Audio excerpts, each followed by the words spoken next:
अच्छा जी, IS-16 की आज वैसे जो है वो 11th क्लास होगी, ठीक है जी, बता दीजिए आवाज़ क्लियर है? हाँ जी, 11वीं क्लास होगी। और इन पिछली 10 क्लासेस में हमने जो काम किया है उसके मैं कुल मिला के आवर्स देख रहा था। पिछली 10 क्लास के कुल मिला के आवर्स देख रहा था, तो ऑन एवरेज तकरीबन 1 घंटे की क्लास हुई है। वो आप खुद भी देख सकते हैं यूट्यूब पे जाके, वो जो लेक्चर अपलोड हुए हैं 1 घंटे 15 मिनट, 1 घंटा 20 मिनट, तो एवरेज अगर देखा जाए तकरीबन 10 क्लासेस हुई हैं, तो 10 सवा 10 घंटे ही कंज्यूम हमारे हुए हैं ऑन एवरेज। अच्छा, अब जो हमारा काम शुरू करने वाले हैं वो IS-16 के हवाले से कॉस्ट मॉडल का तो एक बेसिक डिस्कशन हमने कुछ पास्ट चैप्टर्स की एग्जांपल के सपोर्ट से देख लिया। अब जो हम काम करने जा रहे हैं वो है रीवैल्यूएशन मॉडल, ठीक है। और आज जो है वो 11वीं क्लास होगी। क्या हम यहाँ पे 11th नंबर मेंशन करें या रीवैल्यूएशन मॉडल की फर्स्ट क्लास मेंशन कर दें? रीवैल्यूएशन मॉडल की फर्स्ट क्लास करके मेंशन कर देते हैं। अच्छा जी,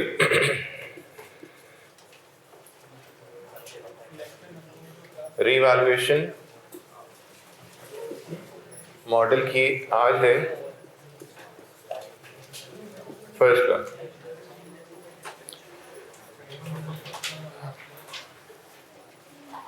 अच्छा जी, हमारे पास शुरू में जो हमने डिस्कशन किया था वो एक डिस्कशन ये था, ऑब्जेक्टिव के हवाले से हमने बात की थी, याद आ रही है बात?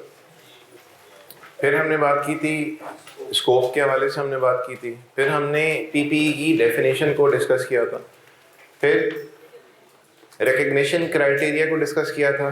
2 बातें थी, प्रोबेबल और रिलायबल एस्टीमेट। इसके बाद रिकग्नाइज करने के बाद उसको इनिशियली किस अमाउंट पे उसको मेजर करना है, रिकॉर्ड करना है, जिसके अंदर हमारे पास कितनी बातें आई थी? 3। एक तो परचेज प्राइस थी, दूसरी डायरेक्ट एट्रिब्यूटेबल कॉस्ट, तीसरी क्या थी? Dismantling cost. सही है। अब वो एरिया जिसमें हम लोग जा रहे हैं वो है measurement models. Measurement model IS-16 ने हमें प्रॉपर्टी प्लांट एंड इक्विपमेंट को मेजर कराने के हवाले से 2 मॉडल्स बताए हैं। एक मॉडल को हम लोग नाम क्या देते हैं?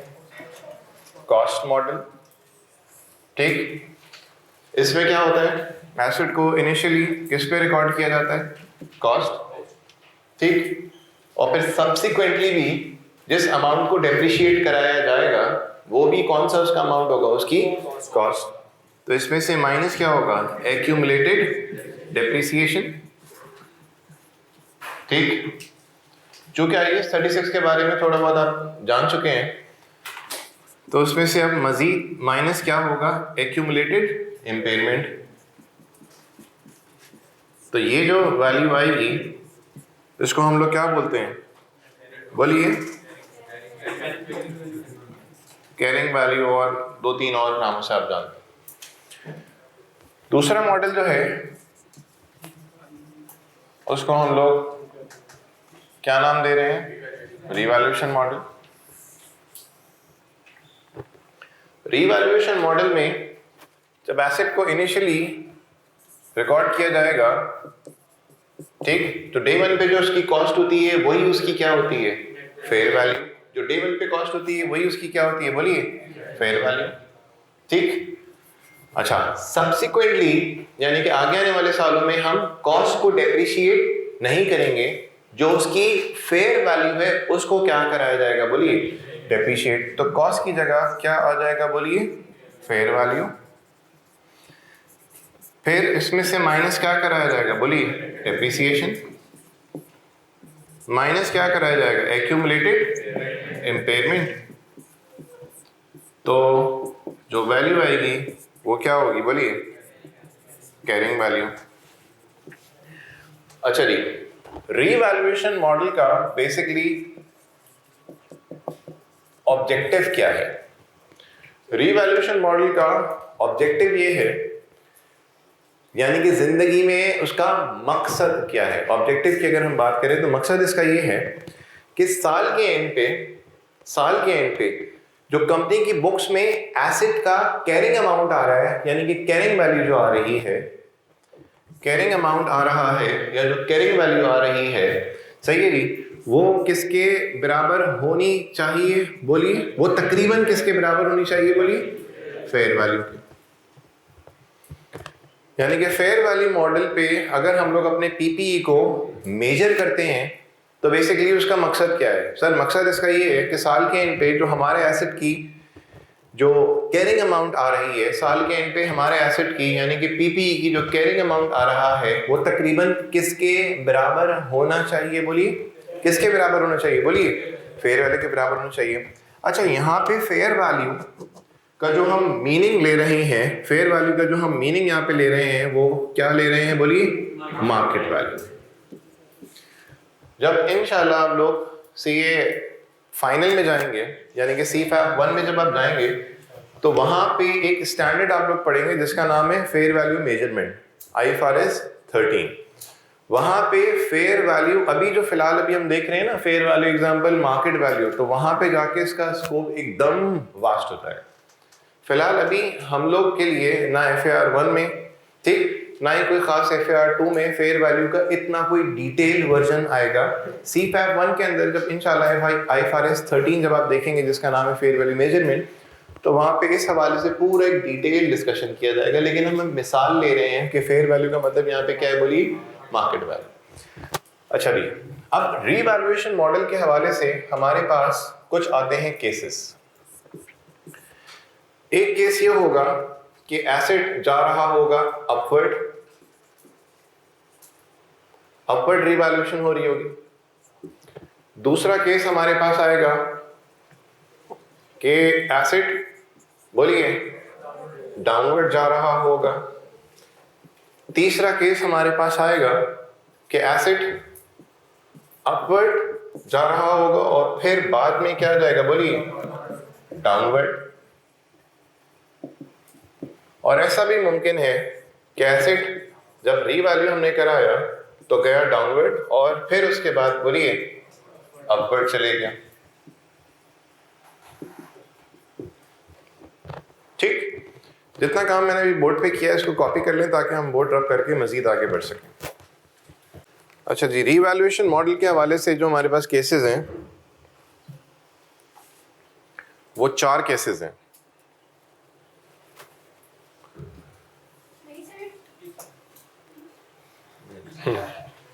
जल्दी से कर लीजिए, आपने शुरू कहां से किया था कॉपी करना? अच्छा, तो रीवैल्यूएशन मॉडल का आप क्या समझें, क्या मकसद क्या है जिंदगी में आने का? सर मकसद इसका बड़ा साफ साफ है कि कंपनी इस चीज़ को इंश्योर करे कि भाई साहब अगर आप रीवैल्यूएशन मॉडल फॉलो कर रहे हैं ना तो आपके पास जो ईयर एंड पे एसेट्स की जो कैरिंग अमाउंट आ रहा है ना वो तकरीबन किसके बराबर होना चाहिए? फेयर वैल्यू के। ये इसका मकसद है, ठीक। अदरवाइज रीवैल्यूएशन मॉडल का जिंदगी में कोई मकसद ही नहीं बनता। और मैं फिर रिपीट कर रहा हूँ कि रीवैल्यूएशन मॉडल का बेसिकली मकसद है क्या कि कंपनी इस चीज़ को इंश्योर करे कि भाई साहब आपके पास ईयर एंड पे जो पीपीई की वैल्यू आ रही है, ठीक, वो तकरीबन किसके बराबर होनी चाहिए? फेयर वैल्यू के बराबर होनी चाहिए। और यहाँ पे भी हमने फेयर वैल्यू मतलब एग्जाम्पल के तौर पे क्या लिया है बोलिए? मार्केट वैल्यू लिया। आगे बढ़े जी, मिटा सकता हूं। कॉस्ट मॉडल पे एसेट को इनिशियली किस पे मेजर करेंगे? कॉस्ट मॉडल को इनिशियली किस पे मेजर करेंगे बोलिए? कॉस्ट पे। मैं रिपीट कर रहा हूं, और सब्सिक्वेंटली भी मेजर जो किया जाएगा वो किसको किया जाएगा? कॉस्ट। यानी कि इनिशियली जो डेप्रिसिएशन रिकॉर्ड किया जाएगा, ठीक, वो किस अमाउंट को डेप्रिशिएट करेंगे? कॉस्ट। और आगे आने वाले सालों में भी एसेट की वैल्यू बढ़ जाए कम हो जाए हमें इससे कोई सरोकार नहीं है, हमने किस अमाउंट को डेप्रिशिएट करना है? वही जो उसकी ओरिजिनल कॉस्ट थी। रीवैल्यूएशन मॉडल में होगा क्या? जो डे 1 पे कॉस्ट है वही उसकी क्या है बोलिए? फेयर वैल्यू या मार्केट वैल्यू। तो इसका मतलब जो डेप्रिसिएशन होगा वो किस पे होगा? जो उसकी इनिशियली कॉस्ट या फेयर वैल्यू थी। लेकिन आगे आने वाले सालों में अगर उसकी फेयर वैल्यू मटीरियली डिफर करती है उसकी कॉस्ट से, रीवैल्यूएशन मॉडल में क्या है कि अगर एसेट की फेयर वैल्यू मटीरियली डिफर करती है उसकी कैरिंग अमाउंट से, ठीक, तो हमने क्या करना होगा, एसेट को किस पे लेके आना होगा बोलिए, फेयर वैल्यू पे, और जो अमाउंट डेप्रीशिएट होगा वो उसकी कॉस्ट नहीं होगी, वो क्या होगा उसका बोलिए, फेयर वैल्यू। ये वाली बात समझ आई। अब कंपनी को IAS 16 ने यहां पे दी है चॉइस, या तो आप फॉलो सिर्फ क्या करेंगे बोलिए, कॉस्ट मॉडल, ठीक, एसेट की वैल्यू अपवर्ड जा रही है डाउनवर्ड जा रही है, आपको इससे कोई सरोकार नहीं है, आपने किस अमाउंट को डेप्रीशिएट करना है बोलिए, कॉस्ट। रीवैल्यूएशन मॉडल अगर आप फॉलो करते हैं तो आपने यहां पे क्या करना होगा कि एसेट की वैल्यू मटेरियली अगर अपवर्ड जाती है या डाउनवर्ड जाती है तो आपने अपने पास एसेट को किस पे रिकॉर्ड करना है, जो भी उसकी फेयर वैल्यू है, या तो फेयर वैल्यू ऊपर चली गई होगी या तो नीचे चली गई होगी, आपने किसके ऊपर रिकॉर्ड करना है, फेयर वैल्यू पे। तो इसका मतलब जो अमाउंट डेप्रीशिएट होगा वो उसकी कॉस्ट नहीं होगी, वो उसका क्या होगा, फेयर वैल्यू। तो दोनों चॉइसेस आपको दी हुई हैं, या तो कॉस्ट मॉडल फॉलो करें या तो कौन सा मॉडल फॉलो करें बोलिए, रीवैल्यूएशन मॉडल। यानी कि यहां पे आपको स्टैंडर्ड ने क्या दे दी है, चॉइस, ठीक। अच्छा जी, अब देखिए हमारे पास कुछ केसेस की हमने यहां पे बात की, और मजीद मैं आगे बढ़ रहा हूं, कुछ एक बेसिक डिस्कशन करेंगे ट्रांसफर ऑफ प्रॉफिट्स के हवाले से। बताएं, सोल ट्रेडर में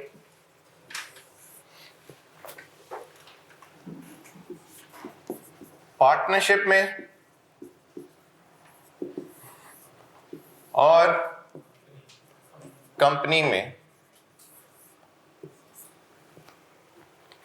प्रॉफिट किस तरह से ट्रांसफर होते हैं। जो भी रेवेन्यू होगा उसमें से क्या माइनस होंगे, ये बात हम जानते हैं, तो जो जवाब आएगा वो होगा प्रॉफिट या लॉस।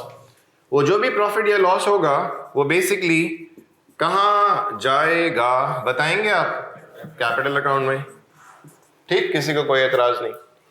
इसी तरह से जब हम पार्टनरशिप की बात करें तो जो भी रेवेन्यू होंगे उसमें से माइनस जब एक्सपेंसेस कराए जाएंगे तो जो भी प्रॉफिट एंड लॉस आएगा वो कैपिटल, ठीक। जो पीआरसी बैकग्राउंड वाले बच्चे हैं उन्होंने पार्टनरशिप का टॉपिक नहीं पढ़ा हुआ क्योंकि कोर्स में नहीं था, लेकिन इसके अलावा जो इंटर कॉमर्स बैकग्राउंड से हैं या जो ओए लेवल से हैं तो उन्होंने देखा होगा पार्टनरशिप में कैपिटल अकाउंट होता है और साथ में करंट अकाउंट होता है। या तो जो भी प्रॉफिट हुआ वो कहां जाएगा, कैपिटल अकाउंट में जाएगा, या तो वो कहां जाएगा बोलिए, करंट अकाउंट में, ठीक। जब हम बात करते हैं कंपनीज की तो वहां पे भी जो रेवेन्यू होगा उसमें से जब एक्सपेंसेस माइनस कराए जाएंगे तो जो भी प्रॉफिट या लॉस आएगा वो जिस जगह जाएगा, सही है जी, वो जिस जगह जाएगा तो वो क्रेडिट ही होगा क्योंकि प्रॉफिट है, यहां आ गया, ठीक।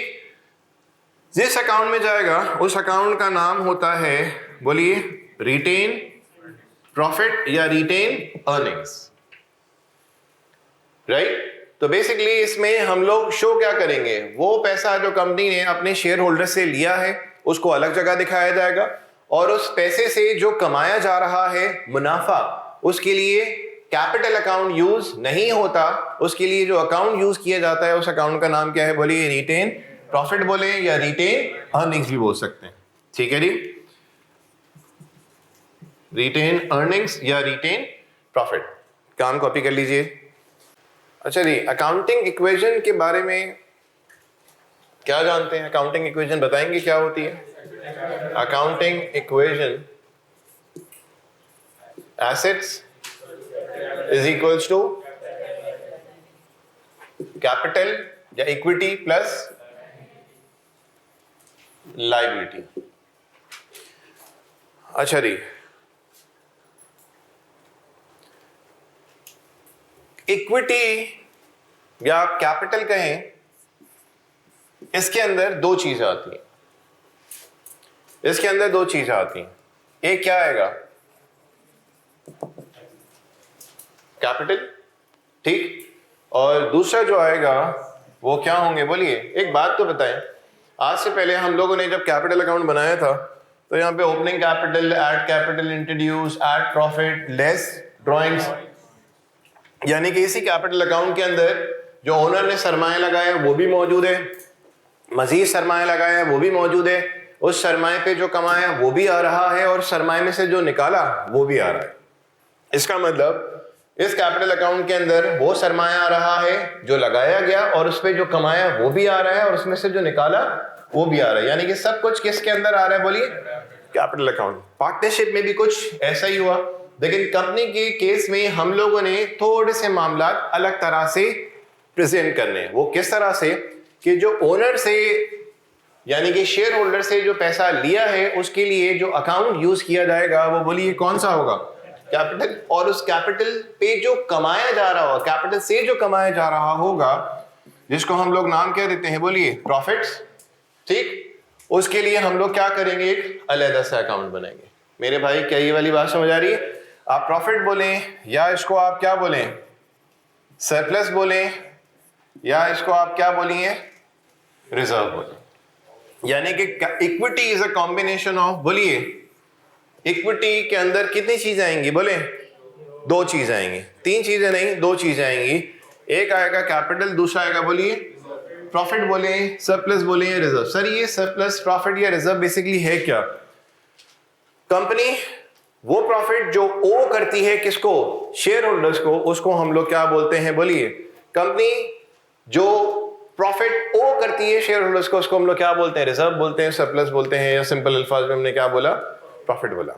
अच्छा जी, अज्यूम करते हैं कि एक लैंड हमने एक्वायर की है 10 लाख की, और साल गुजरा, उसकी वैल्यू बढ़ी, 2 साल गुजरे, उसकी एसेट, अगर यूं बोले हम साल हमने एसेट एक्वायर किया 10 लाख का, जमीन खरीदी 10 लाख की, पहले साल उसकी वैल्यू में कोई खास इजाफा नहीं हुआ, ना दूसरे साल, ना तीसरे साल, चौथे साल उस एसेट की जो जमीन की जो वैल्यू थी वो सिग्निफिकेंटली बढ़ गई, और उस जमीन की वैल्यू जो है वो बढ़ के हो गई 4 मिलियन, यानी कि हो गई 40 लाख।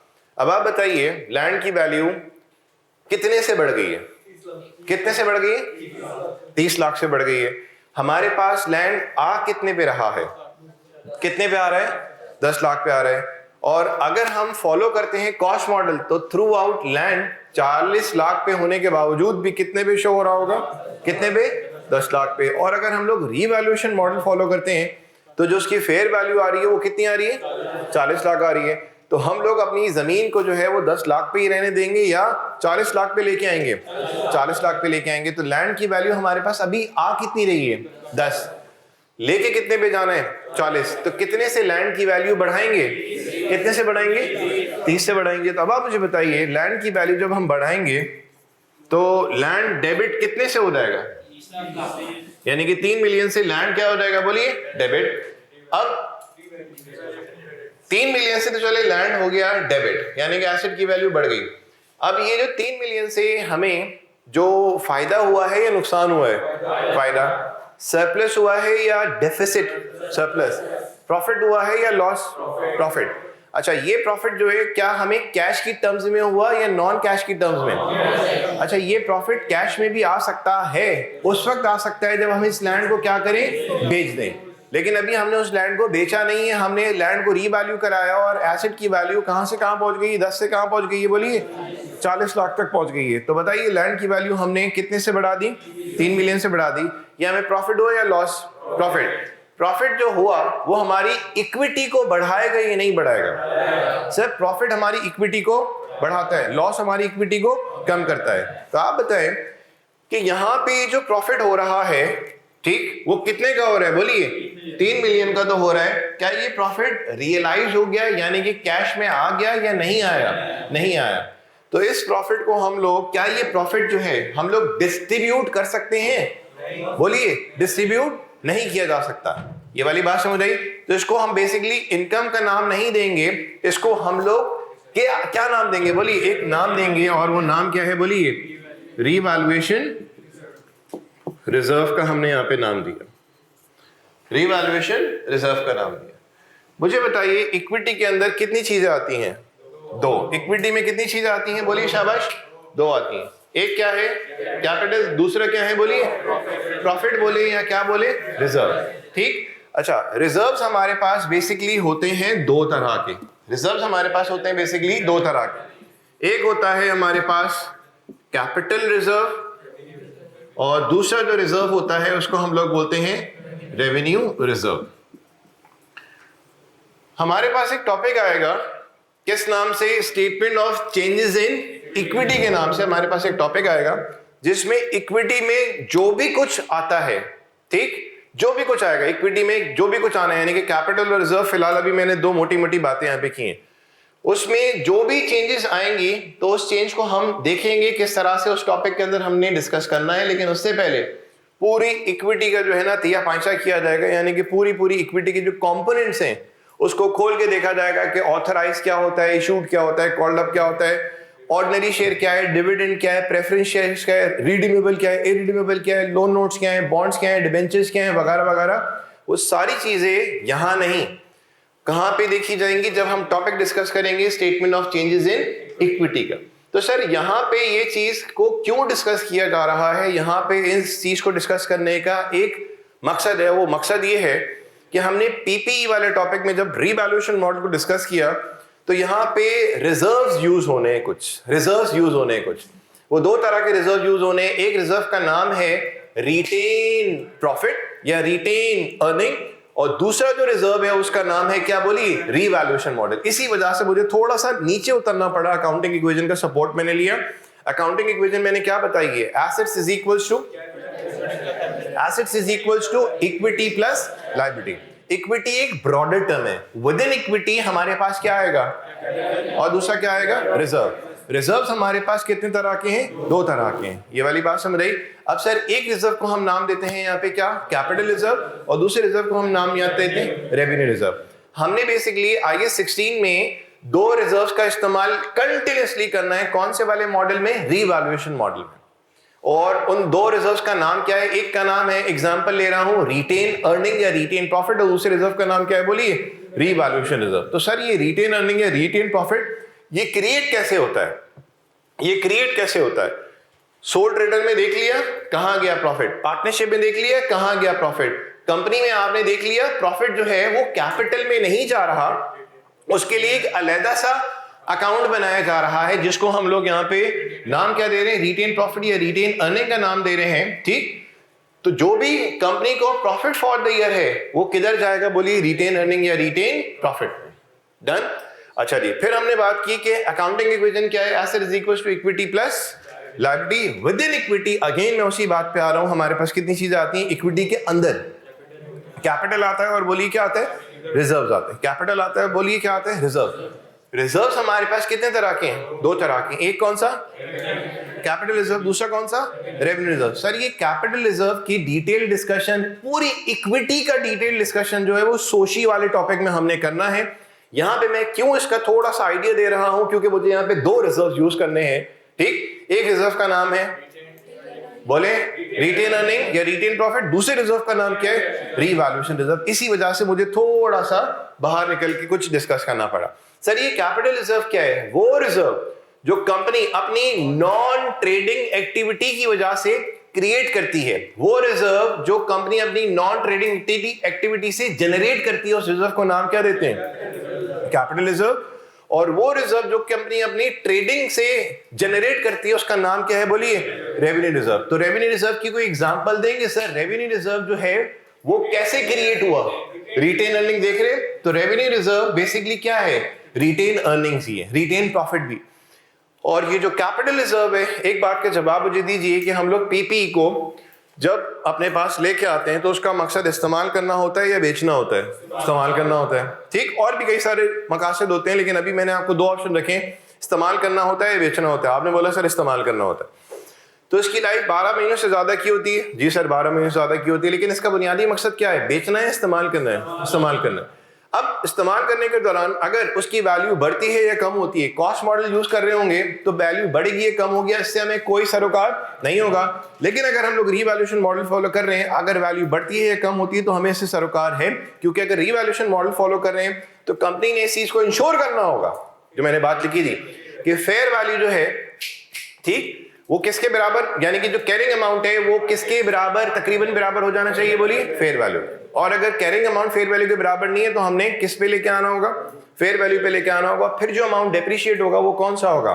फेयर वैल्यू, ठीक। तो अब देखिए यहाँ पे हमारे पास रिजर्व्स कितने तरह के हैं बेटा? दो तरह के हैं, कैपिटल रिजर्व, दूसरा रेवेन्यू रिजर्व। कैपिटल रिजर्व की मैं अभी बात कर रहा था कि हमने पीपीई को एक्वायर किया तो हमने उसको अपने पास एसेट ट्रीट किया, एक्सपेंस एसेट। इसकी वैल्यू बढ़ रही है या कम हो रही है? अगर बढ़ रही है या कम हो रही है दोनों सिनेरियो हो सकता है, लेकिन हमने पीपीई को एक्वायर किया किस पर्पस के लिए? रिटेन करने के लिए, बेचने के लिए।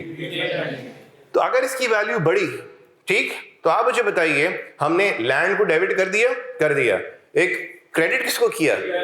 एक रिजर्व को क्रेडिट किया। सर ये जो रिजर्व क्रिएट हुआ ये ट्रेडिंग का नतीजा है या नॉन ट्रेडिंग का? नॉन ट्रेडिंग का। ये वाली बात समझ रही? नॉन ट्रेडिंग क्यों बोला सर? पीपीई की बात करें, ये खरीदा जाता है किस लिए? इस्तेमाल करने के लिए। तो इसकी वैल्यू अगर बढ़ रही है और जो सरप्लस क्रिएट हो रहा है या जो प्रॉफिट्स हमें हो रहे हैं या जो रिजर्व क्रिएट हो रहा है, ये किसका नतीजा है? ये प्रॉफिट किसका नतीजा है? ट्रेडिंग का या नॉन ट्रेडिंग का? नॉन ट्रेडिंग का। तो नॉन ट्रेडिंग की वजह से जब भी रिजर्व, जब भी सरप्लस या जब भी प्रॉफिट्स होंगे तो उनको हम लोग किस कैटेगरी में लेके जाएंगे? बोलिए, कैपिटल रिजर्व। यानी कि कैपिटल रिजर्व जो है वो किसका नतीजा है? नॉन ट्रेडिंग का। और जो रेवेन्यू रिजर्व है उसका नतीजा है, बोलिए, ट्रेडिंग का। चलिए इसे काम कॉपी करें, आगे बढ़ते हैं। फिर हैंड आउट का सपोर्ट लेंगे। हैंड आउट सबके पास है? चले जी, अब हमारा एक्चुअल में काम शुरू होता है। इस पे हैंड आउट पे आ जाइए, पेज नंबर 1, एग्जाम्पल नंबर 1 पे आएंगे। काम कॉपी कर लें ये वाला, ठीक है जी। आगे बढ़ें। अब हमारा काम शुरू होता है न्यूमेरिकल एस्पेक्ट को लेके, ठीक है जी। आगे बढ़ें।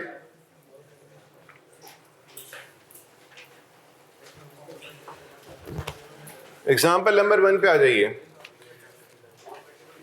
देखो बेटा, कॉस्ट कितनी गिवन है? 1000। रेट कितना दिया हुआ है? 10%। कंपनी यूज करती है SLM। ईयर एंड है दिसंबर। 11x3 पे एसेट को रीवैल्यू कराया और एसेट अपर चले गया कितने पे? 1400 पे। रिक्वायरमेंट में है स्टेटमेंट बनाओ जिसमें शो करो नॉन करंट एसेट में जो मूवमेंट हुई है 3 सालों में, ये आपने शो करनी है। सही है जी। आए जरा, हमारे पास स्टेटमेंट बनाने का आइडिया पहले भी था हमें या नहीं? बिल्कुल, हमने स्टेटमेंट बनाई है। अभी भी उसी तरतीब पे हम काम कर रहे हैं। बताइए, कॉस्ट कितनी है? 1000। बताएं, शाबाश। डेप्रीसिएशन X1 का बोलेंगे 100। ये 100 किस तरह से आया? 1000 का 10%। यहां साथ रहिएगा। मुझे बताइए, ये 100 और किस तरह से आया? 1000 डिवाइडेड बाय, बोलिए, 1/10%। ठीक, क्या ये वाली बात समझ रही? यानी कि 1000 मल्टीप्लाई बाय 10% कर लिया, यानी कि cost divided, cost multiply by rate किया हमने। दूसरा क्या किया? ये क्या है? Cost multiply by rate. पुरानी चीज है, कुछ नया नहीं है। ये क्या है? कॉस्ट। ये 1/10% किया तो क्या आता है? लाइफ। तो इसका मतलब ऊपर कॉस्ट, नीचे क्या? लाइफ। क्या ये वाली बात समझ आई? अच्छा जी, बताइए कितना आ गया? 900। साथ रहिएगा। डेप्रीसिएशन मुझे चाहिए दूसरे साल के लिए। जी बताइए, 100। डन। बताइए 100 किस तरह से आया? 1000 का 10%। प्लीज जरा बोर्ड पे नजरें पूरी गाड़ के रखें। दूसरा तरीका, 1000 ऐसा है, ठीक। तीसरा तरीका, 900 डिवाइडेड बाय 1/10% -1। ये देखें, ये जो बबल्स हमने बनाए ना, ये हमारे लिए बड़े अहमियत रखते हैं। एक ये हुआ, दूसरा ये, तीसरा ये। ये क्या है? Cost into rate, cost divided by life, ठीक।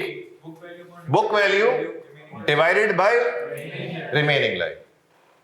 क्या ये वाली बात समझ रही? अच्छा जी, आगे बढ़ रहा हूं मैं, मिटा कुछ नहीं रहा। बोलिए कितना है 800।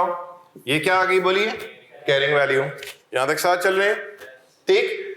अब आइएगा यहां पे, ये जो वैल्यू आई 31 12 x1 पे आ गई, ये जो वैल्यू आई 31 12 बोले x2 पे आ गई ठीक। हम x3 में गए, हमने ये देखा कि हमारा एसेट क्या हुआ है बोलिए रीवैल्यू हुआ है, और उसकी फेयर वैल्यू कितनी हो गई है बोले 1400। क्या ये बात समझ आई? बताइए हमारी बुक्स में एसेट आ कितने पे रहा है 800। चूंकि हम लोग रीवैल्यूएशन मॉडल फॉलो कर रहे हैं तो हमने अपने एसेट को किस वैल्यू पे लेके आना है, और 1400 उसकी क्या है बोलिए। तो इसका मतलब 800 और 1400 के दरमियान डिफरेंस कितने के 600 का। ये 600 क्या हुआ बोलिए गेन ठीक। हमने सिंपल यहां पे नाम क्या दिया सर गेन का नाम दिया। अब बताइए चलिए 600 का गेन आ गया, अब मुझे चाहिए डेप्रिसिएशन कब का बोलिए x3 का। कब का चाहिए बोलिए x3 का। तो मेरे भाइयों बहनों मुझे बताओ कि एसिड रीवैल्यू हुआ ठीक, तो क्या उससे लाइफ में कोई फर्क पड़ा या नहीं पड़ा। एसिड अगर रीवैल्यू हुआ, एसिड अपवर्ड गया या एसिड डाउनवर्ड गया, लाइफ पे कोई फर्क पड़ेगा नहीं पड़ेगा जी। अगर एक चीज की वैल्यू बढ़ी है तो जरूरी है कि उसकी लाइफ बढ़े या घटे नहीं। और यहां पे कोई ऐसी बात नहीं की हुई, तो इसका मतलब आप और हम क्या अज्यूम करेंगे कि भाई अगर एसिड की वैल्यू बढ़ी है तो उससे लाइफ का कोई सरोकार नहीं है। मुझे यहां पे अब मालूम करना है इसका क्या बोलिए डेप्रिसिएशन। एक्सक्यूज मी जरा देखिएगा, अब अगर मैं 1400 मल्टीप्लाई बाय 10% करता हूं ठीक, तो ये जवाब कितना आएगा 140। ये सही है या गलत है? गलत है। गलत इस वजह से कि सर 10% लेने का मकसद आपका ये हुआ कि एसिड की लाइफ दोबारा से कितनी हो गई बोलिए 10 साल, और एसिड कितने साल डेप्रिशिएट हो चुका है 2 साल। ये वाली बात समझ आई? इसका मतलब ये गलत है तरीका। तो सर सही तरीका हमारा क्या होगा बताएंगे आप? 1400 डिवाइडेड बाय 1/10% माइनस 2। क्या ये वाली बात समझ आई? तो बेसिकली यहां जो अभी अभी आपके सामने एक फॉर्मूला आपने खुद बनाया, वो क्या बनाया? फेयर वैल्यू डिवाइडेड बाय बोलिए शाबाश रिमेनिंग लाइफ। क्या ये वाली बात समझ आ गई? यानी कि जिस चीज को हमने खुद गलत करार दे दिया वो क्या है, वो ये है। मैंने जान के लिखा और इसको क्रॉस किया बिकॉज ये सही नहीं है। अगर ये करता तो इसका मतलब रीवैल्यू हुआ और एसिड की लाइफ को दोबारा से मैंने कितना तस्लीम कर लिया 10 साल, जो कि गलत है। अब हमारे पास जो फॉर्मूला आएगा एसिड को रीवैल्यू कराने के बाद जो डेप्रिसिएशन निकाला जाएगा, अब एसिड की वैल्यू बढ़ जाए या कम हो जाए ठीक, जो डेप्रिशिएट होगा अमाउंट वो क्या होगा, उसकी कॉस्ट नहीं होगी, उसकी क्या होगी बोलिए फेयर वैल्यू। और फेयर वैल्यू को भी जो डिवाइड कराया जाएगा यानी कि जो स्प्रेड कराया जाएगा वो उसकी टोटल लाइफ पे नहीं, किस लाइफ पे बोलिए रिमेनिंग लाइफ। ये वाला फॉर्मूला नोट डाउन कर लें अपने पास। एग्जाम्पल नंबर, अब आइए आप लोग 2 पे। ये कितना आ गया 175, और ये कितना हो गया 1225। इसकी जर्नल्स क्या बनेंगी, लेजर्स में कैसे इंपैक्ट जाएगा, वो हम सब देखेंगे।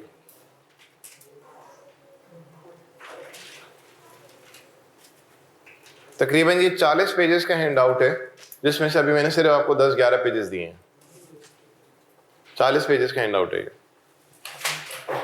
वैसे 45 पेजेस है, ऐसे ही बोल रहा था 40 है। ठीक है जी, रब कर दूं मैं? अच्छा आप लोग इसको भी कॉपी कर लीजिएगा जो मैं बबल्स बना रहा हूं यहां पे, ठीक?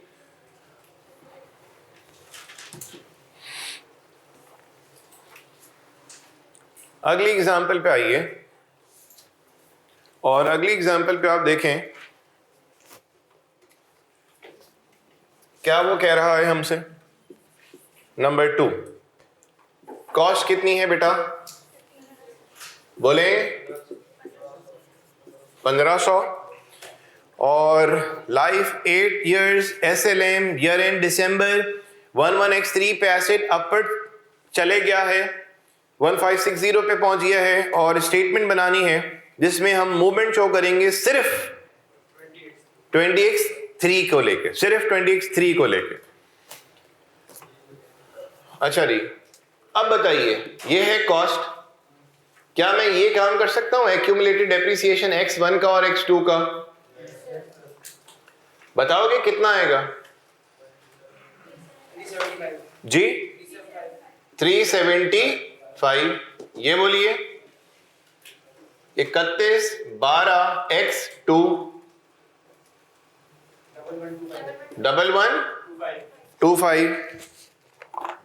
1125।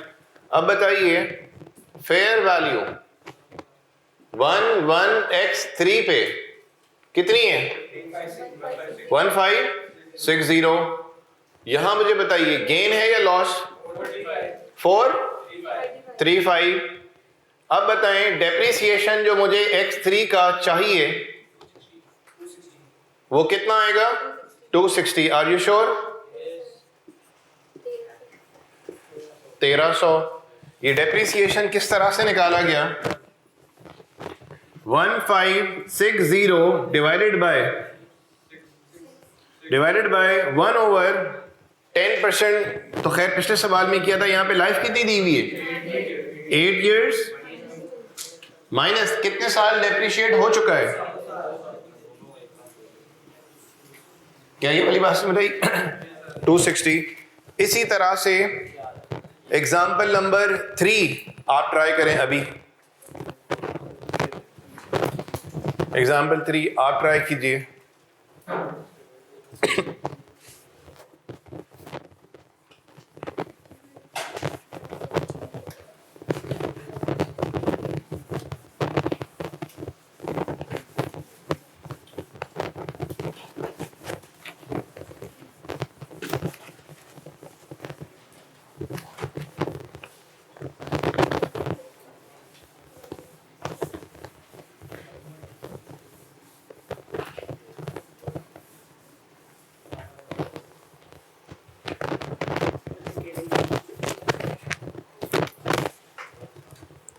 हाँ जी, आ जाओ एग्जाम्पल 3 पे। कॉस्ट है 12,000, एक्यूमुलेटेड डेप्रिसिएशन x1 x2 का कंबाइन 12,000 इंटू 16% इंटू 2 years कितना? 3840 81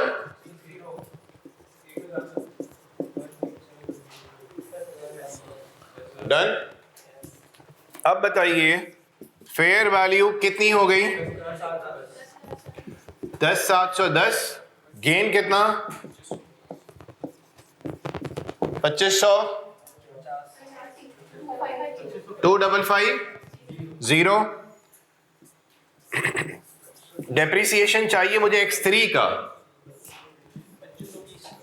अब देखें यहां पे आप फॉर्मूला क्या है डेप्रिसिएशन निकालने का? After revaluation. After revaluation depreciation निकालने का क्या तरीका है सर? जो भी फेयर वैल्यू है उसको डिवाइड कराया जाएगा रिमेनिंग लाइफ से।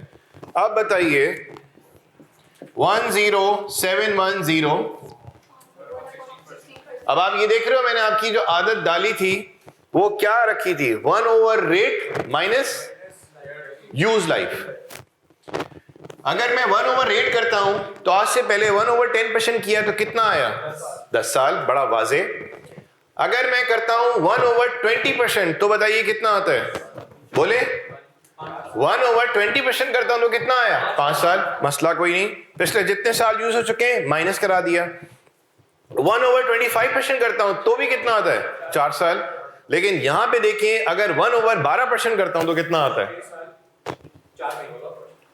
अगर मैं 12% करता हूं 8.33, यानी कि मेरे पास जवाब एक डिजिट में नहीं आया। अगर मैं 1/13% करता हूं, ठीक, अब हम यहां पे ये कंफ्यूज हो जाएंगे कि सर ये तो चले आ गया, कितने हमने डेसिमल्स के आगे जगह लेनी है, और ये तो हमें पता है कि पिछले कितने साल गुजर चुके हैं, ठीक, लेकिन हमने ये जो डिजिट आ रहे हैं 7.33125 पता नहीं क्या है, कितने डेसिमल्स की बात हम जगह लें। तो हमने इसके लिए क्या तरीकेकार अपनाया कि ये है फेयर वैल्यू। अब आपको शायद समझ आ रही हो बात कि मैंने उस पर क्यों आपको पहले ही सवाल पे स्विच कर दिया था, क्योंकि हमारे पास जब परसेंटेज ऐसा दिया हुआ होगा कि उसका आउटकम डिजिट्स में बहुत सारे आ रहे होंगे डेसिमल्स के बाद, तो हम सिंपल यहां पे क्या करेंगे, 1/16% will give us total life in years।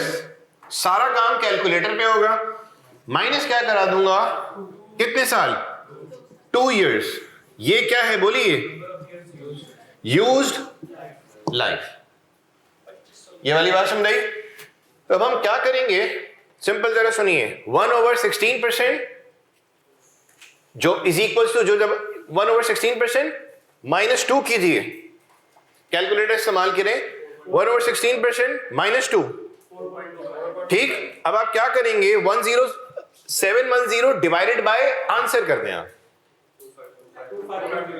सब लोग प्लीज करके देखिए, 1/16% माइनस किया 2, जो भी जवाब आए ना, ठीक है जी, कुछ भी प्लस माइनस करने से पहले आप क्या करेंगे, 10710 डिवाइडेड बाय आंसर करेंगे, तो आपके पास जवाब बताइए कितना आ रहा है, 2520, 8190। आप देखो ये फॉर्मूला कौन सा लगा है, ये वाला फॉर्मूला मुझे बता दीजिए। ये फॉर्मूला क्या है बेटा, fair value divided by remaining life. अब देखिए रिमेनिंग लाइफ के लिए हमने शायद आज से पहले इतना एहतमाम नहीं किया था।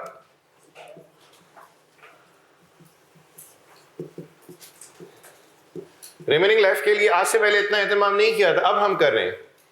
यानी कि मैं क्या करूंगा, total life minus use life.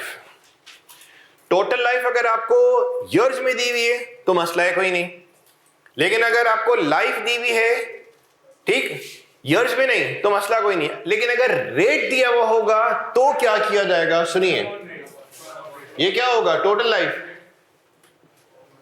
1/रेट, ठीक, 1/रेट।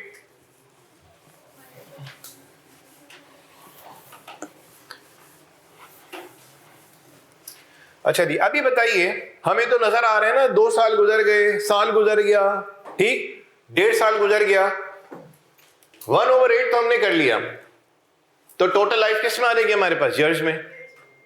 डन, में से माइनस क्या होगा, यूज लाइफ। अब सर हम कैसे पता करेंगे कि एसिड कितने साल यूज हो चुका है, यहां तो बड़ा वाज़ेह दिख रहा था, x1 x2 2 साल नजर आ गए, ठीक। यहां पे क्या किया जाएगा, सुनो, मैंने बात कुछ पहले भी की थी, एक दफा फिर से दोहरा रहा हूं कि एक एसिड है, उसकी कॉस्ट है 1000, उसकी लाइफ है 10 साल, ठीक, 1000 कॉस्ट है, लाइफ 10 साल है, स्ट्रेट लाइन मेथड है, तो बताइए पहले साल का डेप्रिसिएशन कितना आएगा, बोले 100, यानी कि 1000 डिवाइडेड बाय 10 किया तो कितना आ गया, 100। फिर मैं आपसे पूछता हूं यही सारी बात बता के, मैं बोलता हूं बताओ ये जो 600 है, कॉस्ट इतनी है, लाइफ इतनी है, तो मुझे बताओ ये जो 600 है ये कितने सालों का होगा, 6 साल का। तो आपने क्या कैलकुलेशन की, आपने बोला 600 क्या है, एक्यूमुलेटेड डेप्रिसिएशन, डिवाइड क्या किया, एनुअल डेप्रिसिएशन से, तो आपके पास क्या आया, यानी कि एक्यूमुलेटेड डेप्रिसिएशन कितना, 600, डिवाइड बाय किससे किया, डेप्रिसिएशन एक्सपेंस, जो कि कितना है, बोले 100, तो 600 डिवाइड बाय 100 किया तो कितना आ गया, 6। क्या ये वाली बात समझ रही। अब इसी तरह से मैं आपके सामने एक और वैल्यू रखता हूं, कॉस्ट है 100, हेलो, लाइफ टोटल है 10 साल। मैंने आपको कहा 100 जो है वो कितने साल का है, 100 जो है वो कितने साल का है, 1 साल का। अच्छा जी, मुझे बताइए 200 कितने साल का? 2 साल का। 300 कितने का? 450 कितने साल का? कितने? 4.5 साल। आपने कैसे कैलकुलेट किया? 450 डिवाइडेड बाय 100। तो ये 450 क्या है? एक्यूमुलेटेड। ठीक, डिवाइड किससे किया आपने? एनुअल डेप्रिसिएशन से। तो इसका मतलब अगर आपको एक्यूमुलेटेड डेप्रिसिएशन गिवन है और आप depreciation expense for the year निकाल सकते हैं, तो यार आप फौरन बता देंगे कि एसेट इतने साल डेप्रिशिएट हो चुका है। तो आप देखो फॉर्मूला यहां पे बन क्या रहा है? फॉर्मूला यहां पे बन क्या रहा है? Accumulated depreciation divided by annual depreciation. ठीक, आगे जाके मैं इसमें कुछ मजीद ऐड कराऊंगा। Accumulated depreciation based on original cost divided bye depreciation expense based on original cost. लेकिन फिलहाल अभी हम लोग यहां पे सिंपल ले रहे हैं, accumulated depreciation divided by annual date. ये वाली जो मैंने अभी बात की इसको मैं एक क्विकली बताऊं, सुनना। आज हमारे पास एसेट सिर्फ एक दफा अपवर्ड गया है, फिर अगर अपवर्ड गया, डाउनवर्ड गया, डाउनवर्ड गया, अपवर्ड गया, तो हमें जब भी रिवैल्यूएशन होगा, चाहे 2 दफा हो, 4 दफा हो, 10 दफा हो, तो अगर 4 दफा पहले एसेट रीवैल्यू हो चुका था, आज हम लोगों ने 5वीं दफा एसेट रीवैल्यू कराया, सुनना, तो हमें उस वक्त भी क्या चाहिए होगी? बोलिए फेयर वैल्यू। और क्या चाहिए होगी? बोलिए रिमेनिंग लाइफ। तो अगर मैं रिमेनिंग लाइफ निकालना चाहूंगा तो मैं देखूंगा एसेट की डे 1 पे जब मैंने एक्वायर किया था तो उस वक्त टोटल लाइफ थी कितनी, ये मालूम कर लिया। एसेट कितने साल यूज हो चुका है, तो एक्यूमुलेटेड डेप्रिसिएशन जो मैं उस वक्त ले रहा हूं, ये बात हो सकता है जो मैं कर रहा हूं समझ ना आ रही हो, जो मैं उस वक्त एक्यूमुलेटेड डेप्रिसिएशन ले रहा हूं वो कौन सा वाला लूंगा? जो ओरिजिनल कॉस्ट के मुताबिक होता। तभी मैंने यहां पे अभी सिर्फ ऐसी टीजर थ्रो किया कि इसके आगे मैं एक चीज और भी ऐड कर दूंगा, लेकिन फिलहाल अभी उसको मैं ऐड नहीं कर रहा। तो मैंने यहां पे क्या किया? Accumulated depreciation divided by annual depreciation. तो बताइए क्या आ जाएगा मेरे पास? बोले शाबाश, रिमेनिंग लाइफ आ जाएगी। ये वाली बात समझ रही? तो हम अपने पास इस चीज को भी नोट डाउन कर रहे हैं क्योंकि इसका बड़ा एहतमाम किया जाएगा। एग्जाम्पल नंबर 3 आपने देख ली, एग्जाम्पल नंबर 4 पे आ जाइए। एग्जाम्पल नंबर 4, अच्छा जी, पेज नंबर 2 पे आ जाइए। एग्जाम्पल 4,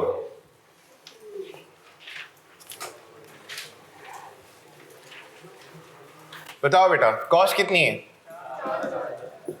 4000। रीवैल्यूएशन कब हो रही है? X3 में, X1 में, X3 में। तो एक काम करो बेटा, बात सुनिए, जिस साल रीवैल्यूएशन हो रही है, सही है जी, आपने क्या करना है, इस जैसे X3 की बात हो रही है तो जितने पिछले सालों है ना, सारा डेटा आप क्या करें? समेटें और कहां पे आ जाएं? बोलिए X3 के स्टार्ट पे, यानी कि पिछला जितना भी कुछ हो चुका है उसको समेटे और कहां पे आ जाए? X3 के स्टार्ट पे। मतलब ये मैं कहना चाह रहा हूं, X1 X2, बोलो बेटा 4000 इंटू 10% इंटू, बोले 800, 3200, 31 12 X2। ठीक, X3 में रीवैल्यूएशन हो रही है तो क्या करेंगे? X2 के एंड पे या X3 के स्टार्ट में जितना पिछला कुछ हो चुका था ना, उसका सारे काम को एक दफा पहले पूरा समेट लें। ठीक, इस वैल्यू तक आ जाए और उसके बाद फिर आगे बढ़े। अब बेटा बताओ, डेप्रिसिएशन रीवैल्यूएशन कब हो रही है? कब हो रही है? During the year. अच्छा जी, हमने अभी जो 3 सवाल पिछले किए हैं, मुझे उसमें बताइए, हेलो, पिछले जो 3 सवाल हमने किए हैं उसमें बताएं कि हम लोगों ने इधर रीवैल्यूएशन गेन या लॉस जो भी आया उसको पता किस तरह से किया? सर पता है कैसे पता किया? हमने कैरिंग वैल्यू को किससे कंपेयर किया? फेयर वैल्यू से। तो पिछले 3 सवालों में हमारे पास कैरिंग वैल्यू कम थी और फेयर वैल्यू ज्यादा थी। ये वाली बात समझ रही? तो कैरिंग वैल्यू और फेयर वैल्यू का जो डिफरेंस होता है वो या तो गेन होगा या तो लॉस। तो in order to find out revaluation gain और लॉस, क्या स्टेप होगा? Sir, compare carrying value at the date of revaluation with its fair value. ठीक? In order to find out revaluation gain और loss, ठीक, you need to compare carrying value at the date of revaluation, at the date of revaluation, ठीक, with fair value. तो आप देखें, हम लोग ने पिछले 3 सवाल में जो फेयर वैल्यू और कैरिंग वैल्यू का टकराव कराया, तो कैरिंग वैल्यू वो कौन सी डेट पे थी? वो रीवैल्यूएशन वाले डेट पे थी या कोई पीछे और डेट पे थी? रीवैल्यूएशन वाले डेट पे थी। डन। तो carrying value compared with fair value will give us revaluation gain और लॉस। अब आप मुझे बताइए X3 में क्या हो रहा है? बोले X3 में क्या हो रहा है? बोलिए रीवैल्यूएशन। ठीक। अब आप मुझे बताओ X3 के स्टार्ट पे कैरिंग वैल्यू क्या आ रही है? 3200। क्या 3200 को कंपेयर कराया जाएगा फेयर वैल्यू से? सर, अभी अभी आपने एक बात ये कही है कि जिस डेट पे रीवैल्यू हो रहा है उस डेट पे पहले पता तो लगाओ कैरिंग वैल्यू है क्या। ये जो कैरिंग वैल्यू है ये साल के स्टार्ट पे है, लेकिन रीवैल्यूएशन साल के स्टार्ट पे नहीं हो रहा। रीवैल्यूएशन कब हो रही है? साल के मिड पे। So we are not going to compare carrying value at the start of year with fair value as at 1st June, 1st July 2023। तो करना क्या होगा? करना क्या होगा? बोलिए शाबाश। डेप्रिसिएशन मैं निकालूंगा X3 के, बोलो 6 महीनों का, बोले 4000 इंटू 10% इंटू 6/12। ऐसी थोड़ी सी मुझे और चुल हुई, मैंने बोला 3200 डिवाइडेड बाय 1/10% -2। ऐसी चुल थी मुझे थोड़ी, मल्टीप्लाई बाय 6/12। मैंने बोला देखो यार, ये भी काम बड़ा जबरदस्त मुझे समझ आता। ये क्या है? Carrying value. ये क्या है? Remaining life. ठीक। तो carrying value divide by remaining life किया तो सालाना डेप्रिसिएशन आया। ठीक। मुझे कितने मास का चाहिए? 6 महीनों का, 6/12। सर सिंपल यूं कर लेते हैं, ये तो यार पुराना है। बेसिकली जो मैंने आपको कॉस्ट मॉडल में भी जो कैरिंग वैल्यू डिवाइडेड बाय ये वाला काम करवाया था वो इसलिए करवाया था, ठीक, याद करें बिल्कुल शुरू में कॉस्ट मॉडल में मैंने ये वाला काम आप लोगों को इसलिए करवाया था क्योंकि जब मैं रीवैल्यूएशन मॉडल पे जाऊंगा तो मुझे रिमेनिंग लाइफ के लिए, ठीक, जो कोशिश करनी होगी वो क्या होगी कि कैरिंग वैल्यू की जगह सिंपल नीचे क्या आ जाएगा? वही सारा काम रिमेनिंग लाइफ वाला। तो रिमेनिंग लाइफ निकालने में जो कॉस्ट मॉडल में तरतीब थी वही रिवैल्यूएशन मॉडल में रहेगी। सिर्फ फर्क किस चीज का आ जाएगा? अगर कॉस्ट मॉडल होता तो carrying value divided by remaining life ही चलता, लेकिन रीवैल्यूएशन मॉडल पे जब आप जा रहे हैं तो वहां पे क्या होगा? कैरिंग वैल्यू की जगह बेटा क्या आ जाएगा? बोलिए। लेकिन ये वाला जो डिनोमिनेटर में काम है ना, इसमें कोई चेंजेस नहीं है। और इस चीज की लर्निंग हमने कॉस्ट मॉडल जब किया था तो उस वक्त थोड़ी बहुत देख ली थी। अच्छा री, बताइए कितना? 200। कितना हो गया बेटा? 3000। ये आ गई कैरिंग वैल्यू कितनी? 30 6x3। बोलो 4500। 1500 का गेन। हाँ जी, अब मुझे बताइए डेप्रिसिएशन कितना आएगा? जरा आप लोग निकालें कितना आ रहा है? 600। Are you sure? जी तलहा तहा बताइए 600। 600 देखें, 600 ही आ रहा है।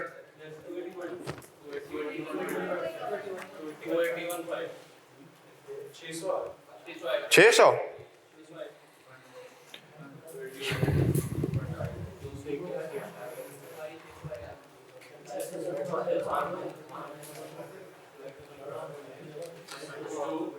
बोले कितना?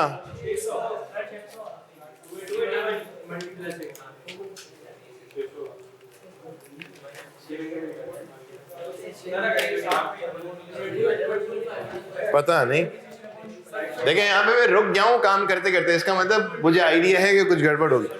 तहा कहते हैं 300, 900 आ रहा है, 600। देखें मैं कर रहा था, मैं रुक गया यहाँ पे, बताओ।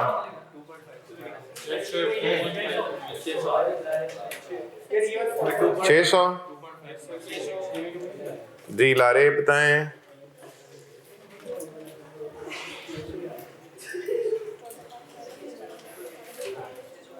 कितना बेटा? 600।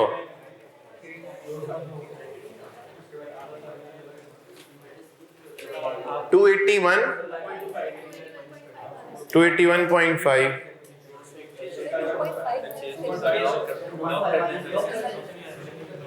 अच्छा जी, X3 के आखिरी के 6 महीनों का चाहिए। फॉर्मूला क्या है? Fair value divided by remaining life. 4,500 divided by, इधर होल्ड ऑन सर, ये 2.5 की क्या बातें हो रही हैं? सुनना, इधर ज्यादा दूर नहीं गए हम इस काम से। 800, 200, 800, 200, ये क्या है? 800 क्या है? 2 सालों का डेप्रिसिएशन। 200 क्या है? आधे साल का। तो 800 प्लस 200 करता हूं, ये कुल मिला के कितना बना? 1000, जो कि क्या कहलाएगा? एक्यूमुलेटेड। फॉर्मूला रखा हुआ है, जरूरी नहीं है कि उसका आप सही इस्तेमाल करें, ठीक? आप बताइए क्या करेंगे?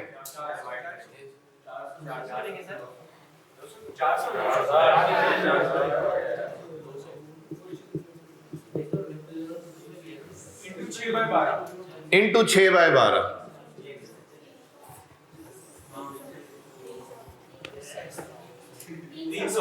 300।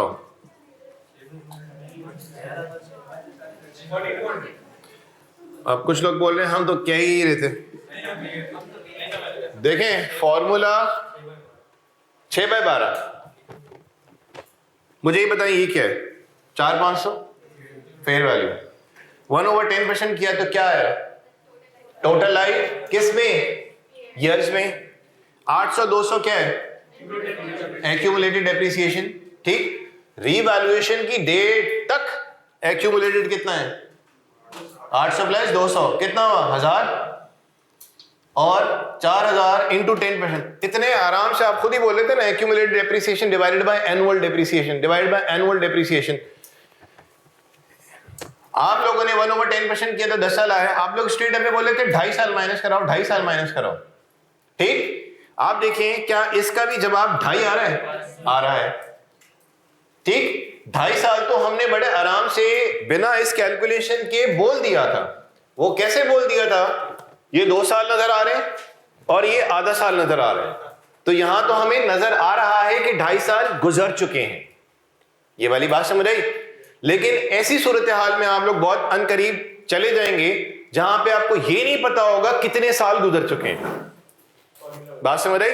वहां पे आपको नहीं बताया हुआ होगा कि कितने साल गुजर चुके हैं।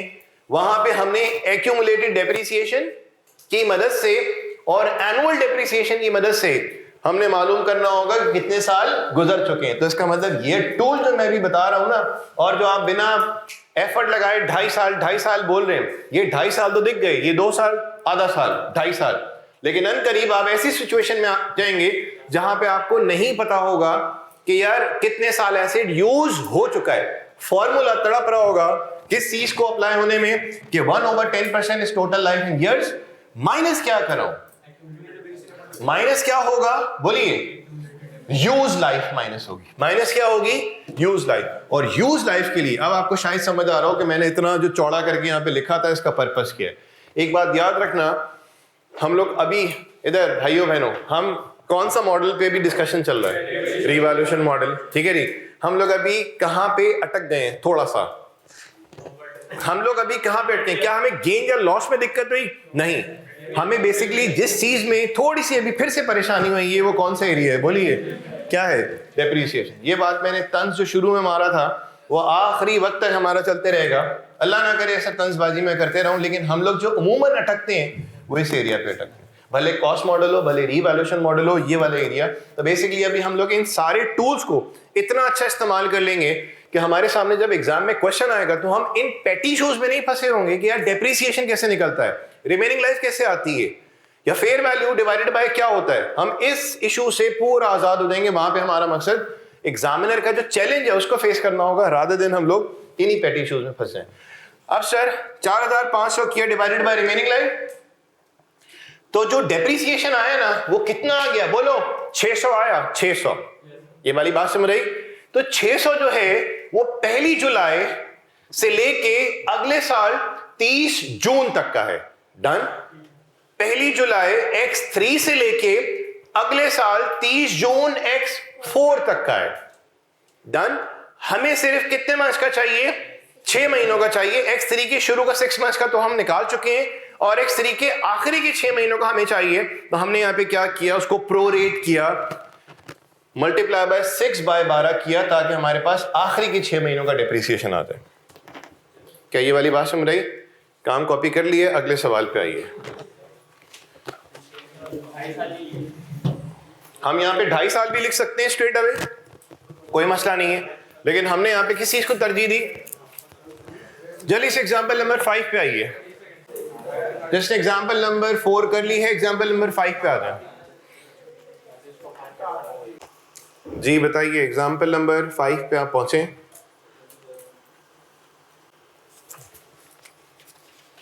एग्जाम्पल 5 पे आ जाऊं मैं? जी, एग्जाम्पल 5 आप ट्राई कीजिए। 4 बिल्कुल जिस तरह से 4 है उसी तरह से 5 है। जी, इसमें क्या होगा? 5 में 9500 एक्यूमुलेटेड निकाल दिया। कितने साल का? X1 X2 का 30 40 64 60, यह आया 31/12 X2 पे। सही है? अब बताइए, डेप्रिसिएशन X3 के 6 मंथ्स का 760। डन। मुझे अब इसके बबल्स बनाने की जरूरत तो नहीं है ना? अच्छा जी, 5700, या कैरिंग वैल्यू 30 6 X3 पे। अब फेयर वैल्यू 6750 1050। ठीक। बेसिकली जो मेरे लिए इस सवाल में जो काम का डिस्कशन है वो ये है, बेसिकली ये वाले एरिया, बिकॉज फेयर वैल्यू और कैरिंग वैल्यू का जो डिफरेंस है वो गेन या लॉस, इसमें हमें दिक्कत नहीं है। हमें जिस जगह पे प्रॉब्लम का सामना है वो ये है, फॉर्मूला क्या है? Fair value divided by remaining life. इसमें तो कोई चेंज नहीं है। डन। और फेयर वैल्यू कितनी रखी है हमने? 6750 डिवाइडेड बाय 1/16% किया। ठीक। माइनस ऑल्दो मैं जानता हूं 2.5 साल, ठीक, लेकिन मैं ये जानने के बावजूद भी तरतीब कुछ और अपना रहा हूं। 3040 प्लस 760 डिवाइडेड बाय 9500 का 16%, तो 12 महीनों का है। मुझे चाहिए 900। 5850। क्या ये वाली बात समझ आई? हमारे लिए ये वाला डिस्कशन ज़्यादा अहमियत रखता है। आगे बढ़े।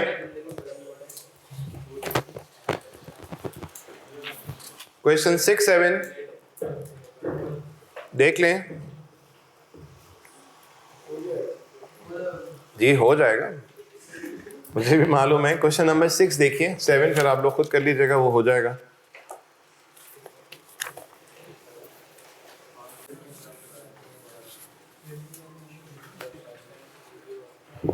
जो हमने अभी तक सवाल किया उसमें हमने डेप्रिसिएशन एक्यूमुलेटेड मालूम किया।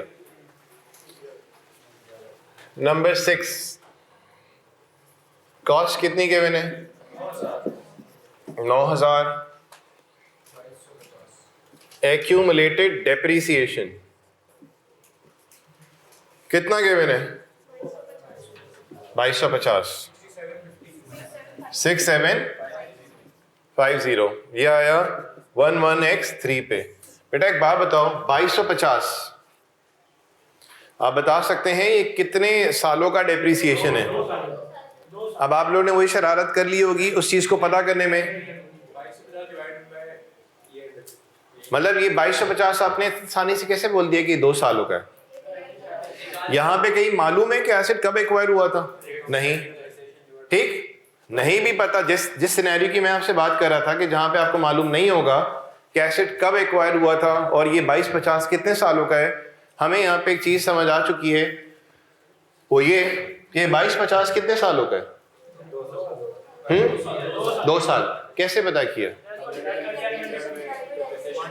2250 पता नहीं कितने सालों का है। ठीक, 2250 पता नहीं कितने सालों का है।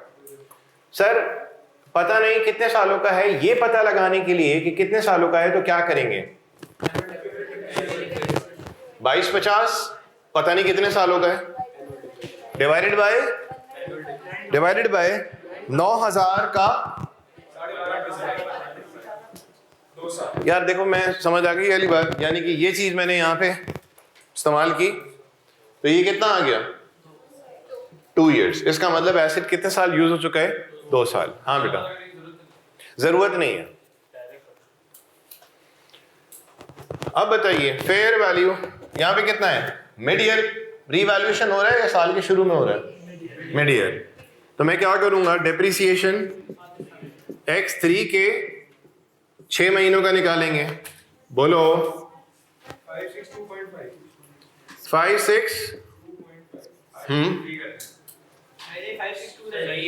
ठीक है, अब बोले यानी कि 9000 इंटू 12.5% इंटू 6/12। बोलो 6187.5। ये कॉस्ट मॉडल चल रहा है अभी तक। आप बेसिकली देखिएगा कि कॉस्ट मॉडल पे चल रहे थे, अचानक से स्विचिंग हो रही होती है किस पे? रीवैल्यूएशन पे। तो बेसिकली कॉस्ट मॉडल का सपोर्ट यहां चल रहा है और फिर रीवैल्यूएशन मॉडल से हम सिर्फ क्या मालूम कर लेंगे? गेन या लॉस और फिर फर्दर अकाउंटिंग। अब बोलिए 8250 ये क्या आया? 2062.5। यहां तक देखो बिल्कुल स्मूथ चल रहा है काम। गेन या लॉस निकालने में भी आपको कोई दिक्कत नहीं हो रही। गेन गलत आता उस वक्त जब आपकी कैरिंग वैल्यू गलत होती। ये जो कैरिंग वैल्यू आ रही है किस डेट पे आ रही है? डन? या मैं यूं बोल सकता हूं 1st 7x3 और ये भी क्या है? 1st 7x3। अब आप ये देखो कैरिंग वैल्यू और फेयर वैल्यू। कैरिंग वैल्यू किस डेट पे? रीवैल्यूएशन की डेट पे। ठीक, तो रीवैल्यूएशन की डेट पे जो कैरिंग वैल्यू होगी उसको फेयर वैल्यू से जब कंपेयर करेंगे तो डिफरेंस होगा वो गेन या लॉस। अब बताइए डेप्रिसिएशन मजीद 750। अब बताइए इसको पता करना है तो क्या करेंगे? 8250 डिवाइडेड बाय 1/, तो 8 साल आता है। टोटल लाइफ इन ईयर्स में आ जाएगी, ये वाली बात समझ आई, टोटल लाइफ इन ईयर्स में आ जाएगी, माइनस कितने साल यूज हो चुका है। 2.5 साल। अब या तो मैं स्ट्रेट अवे 2.5 लिख दूं, ठीक, लिख सकता हूं। अगर 2.5 डायरेक्ट नहीं लिखना चाहता तो फिर वही सारा काम मुझे दोबारा करना पड़ेगा, मल्टीप्लाई बाय 6/12, 700 700। आखिरी सवाल देख लीजिए आज की क्लास का, एग्जाम्पल 7।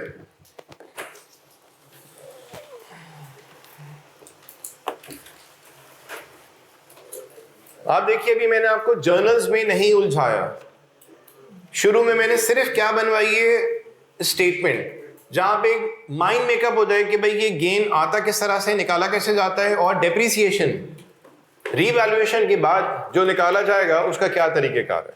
हमने सिंपल इन 7 सवालात के अंदर ये देखा है। अगली क्लास में जो होगा हमारा काम, उसमें यही सारा काम होगा। एक नजर आइडिया ले लेते हैं कि हम लोग किस तरह मूव कर रहे हैं। देखो बेटा, अब पेज नंबर 3 पे जर्नल्स एंड लेजर्स का डिस्कशन करेंगे। एक नजर देख लीजिए, क्वेश्चन नंबर 7 तो आप खुद भी कर लेंगे। पेज नंबर 3 से जर्नल्स और लेजर्स का जिक्र शुरू हो रहा है। फिर पेज नंबर 4 पे realisation of the revaluation surplus, पता नहीं क्या है ये, देखेंगे। फिर आप ये देखिए एग्जाम्पल 12 में, यानी कि जितने भी सिनेरियोज हैं उसके ऊपर मेंशन मैंने कर दिया कि अपवर्ड रीवैल्यूएशन हो रहा है साल के शुरू में और डिस्पोजल हो रहा है साल के एंड पे। आज से पहले हमने जो डिस्पोजल देखा था वो कौन से एसेट्स का था, वो एसेट जो कॉस्ट मॉडल पे मेजर हो रहे थे उन एसेट्स का था। यहां पे जो डिस्पोजल देखा जाएगा वो एसेट जो कि रीवैल्यूएशन मॉडल पे मेजर हो रहे हैं, उनको जब डिस्पोज ऑफ किया जाएगा तो उनका ट्रीटमेंट। इसी तरह से एग्जांपल 13 में देखें, अपवर्ड रीवैल्यूएशन मिड ईयर, और यहां पे देखो रिक्वायरमेंट एकदम चेंज हो रही है। आपको नजर आ रहा है रिक्वायरमेंट नंबर 12 देखें आप, क्या लिखा हुआ है, सिर्फ रिक्वायरमेंट देख लो, जर्नल्स, दोनों में जर्नल्स। 13 में देखिए जर्नल्स, 14 में देखो जर्नल्स, 15 में देखिए। कभी कभी कुछ नया अगर इंट्रोड्यूस हो रहा होगा तो मैं दोबारा से किस पे पहुंचूंगा, स्टेटमेंट, ठीक, और फिर मुझे किस पे लाना होगा, जर्नल्स। इसी तरह से आगे बढ़ते जाइए और जर्नल्स थ्रू आउट आप देख रहे हो, आपको जर्नल्स नजर आ रही हैं। एग्जाम्पल 19 भी देखें, जर्नल्स 20, 21, 22, 23, आप थ्रू आउट क्या देख रहे हो, एग्जाम्पल 25 तक जर्नल्स।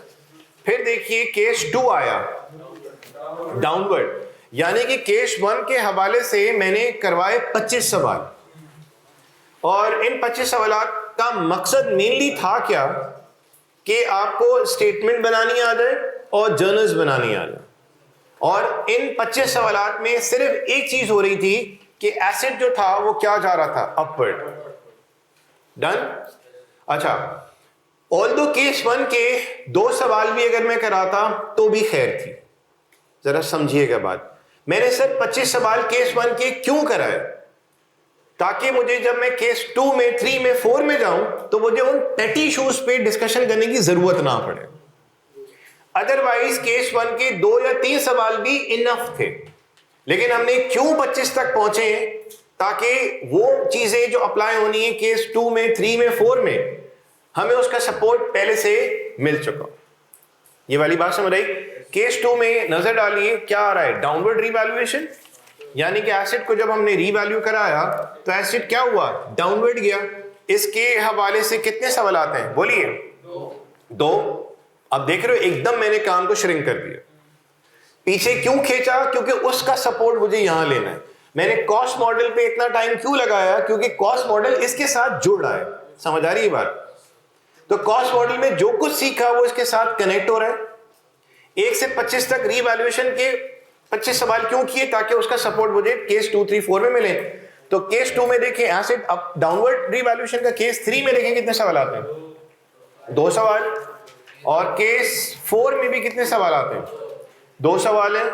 यानी कि यहां पे पेज 11 तक हमारे जो 4 केसेस हैं वो कवर अप हो जाएंगे। इसके बाद सुने, एग्जाम्पल 32 के बाद हम जाएंगे तकरीबन 45-50 एग्जाम्पल्स होंगी, हेलो, जिसमें सारा सिनेरियो चारों का शफल होगा। समझ आ रही बात? अभी हम बिल्कुल अपर अलग देखा, डाउनवर्ड अलग देखा, अपर डाउनवर्ड अलग, और एग्जाम्पल नंबर 32 के बाद हमने चूंकि दिमाग में अब सारी चीजें बिठानी है, अभी तो बता दिया ना ये सिनेरियो, तो दिमाग वहीं का वहीं मूव कर रहा है। जब शफल हो जाएंगे तो उसके बाद हो सकता है क्वेश्चन नंबर 33 जो है वो अपर डाउनवर्ड का हो या डाउनवर्ड अपवर्ड का हो, वो तकरीबन 40 मिक्स हो जाएगा। तो इससे बेसिकली हमारा माइंड मेकअप हो जाएगा। तो इंशाल्लाह कल की क्लास में हम देखते हैं कितना काम खबर अप करते हैं। अच्छा जी, इस काम को रिवाइज करने की, हेलो, बात सुनिए, खास जरूरत नहीं है। अगर रिवीजन करना ही है तो सिर्फ उन 5 चैप्टर्स का जो हम कर चुके हैं कॉस्ट मॉडल के, full speed enterprise, trading organisation, alpha, और चौथा कौन सा, कामरान। चलिए जी, अल्लाह हाफिज।